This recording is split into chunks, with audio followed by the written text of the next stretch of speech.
Hello दोस्तों, मैं हूं संभाजी। म्यूचुअल फंड और इन्वेस्टमेंट से जुड़े एक और वीडियो में आपका स्वागत है। आज हम फंड रिव्यू करने जा रहे हैं टाटा इंडिया कंज्यूमर फंड के बारे में। टाटा इंडिया कंज्यूमर फंड पिछले एक साल का one of the top performing scheme में से एक रहा है।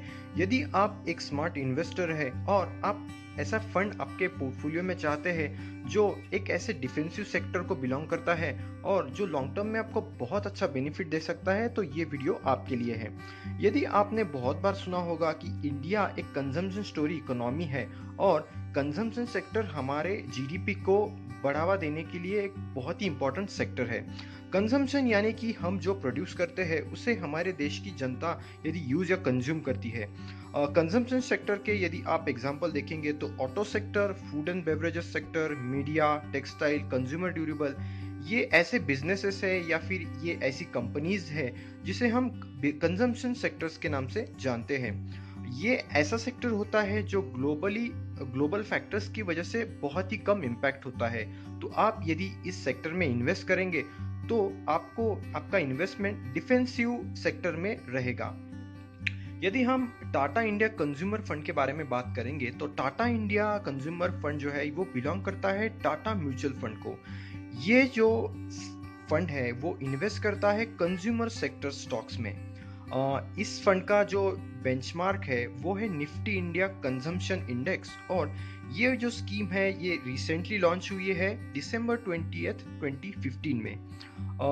ये स्कीम एक ओपन एंडेड स्कीम है जिसका एनएवी अब लगभग 12.88 रुपीज है, जो कि इसका 31 मार्च का क्लोजिंग है। इस फंड का यदि हम पोर्टफोलियो देखेंगे तो आप देखेंगे कि ये फंड सिर्फ और सिर्फ कंजम्पशन रिलेटेड स्टॉक्स में इन्वेस्ट करता है, यानी कि मारुति सुजुकी, आईटीसी, जी एंटरटेनमेंट, बाटा, फ्यूचर कंज्यूमर, ये सारे ऐसे स्टॉक्स है जो इंडिया के कंज्यूमर सेक्टर्स को ही बिलोंग करते हैं। यदि हम इस फंड का सेक्टर एलोकेशन देखेंगे तो मेजरली जो इन्वेस्टमेंट जा रहा है वो है ऑटोमोटिव में, फूड एंड बेवरेजेस में, नेक्स्ट है मीडिया में, टोबैको में, कंज्यूमर नॉन ड्यूरेबल्स में और मैन्युफैक्चरिंग में। ये सारे सेक्टर्स में इसका कुछ एलोकेशन है। यदि हम टाटा इंडिया कंज्यूमर फंड का रिटर्न देखेंगे तो पिछले 3 मंथ्स का रिटर्न रहा है काफ़ी अच्छा रहा है। One of the top performing scheme में से एक ये स्कीम रही है जिसने 22.7% का रिटर्न दिया है। इंडेक्स का रिटर्न थोड़ा कम रहा है जो कि ऑलमोस्ट 14% रहा है और ये रैंक हुआ है नंबर 2 पे। लास्ट 6 मंथ्स का रिटर्न देखेंगे तो ऑलमोस्ट 11% का रिटर्न इस फंड ने दिया है, जबकि इसके इंडेक्स ने रिटर्न दिया है लगभग 5.7% का और इसका रैंक रहा है 5th।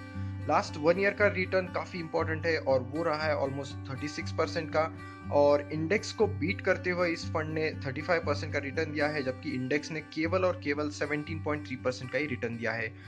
लास्ट 1 ईयर की रैंकिंग में यदि आप देखेंगे तो ये फंड चौथे नंबर पे रहा है और इस सारे फैक्टर्स की वजह से ये फंड को काफ़ी अच्छा रिटर्न मिला है और आगे आने वाले समय में भी ये फंड काफ़ी अच्छा परफॉर्म कर सकता है।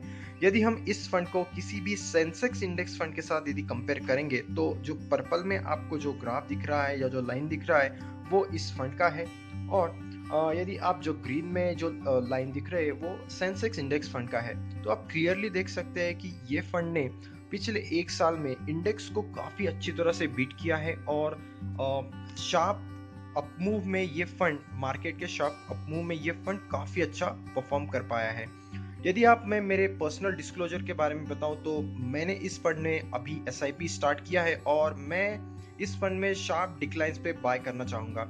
और इस फंड का मेरे हिसाब से टारगेट रहेगा 40 to 70% रिटर्न आने वाले 3 से 5 सालों में और इस फंड का मैं परफॉर्मेंस या फिर रिव्यू आपको मैं ईयरली देने की कोशिश करूंगा। तो ये था आज का हमारा एक small video Tata India consumer fund के बारे में। मैं आशा करता हूँ ये वीडियो आपको मेरा पसंद आया होगा। मेरे चैनल को प्लीज़ सब्सक्राइब कीजिए, वीडियोस को लाइक कीजिए और ऐसे ही टिप्स के लिए मेरे चैनल के साथ जुड़े रहिए। आपका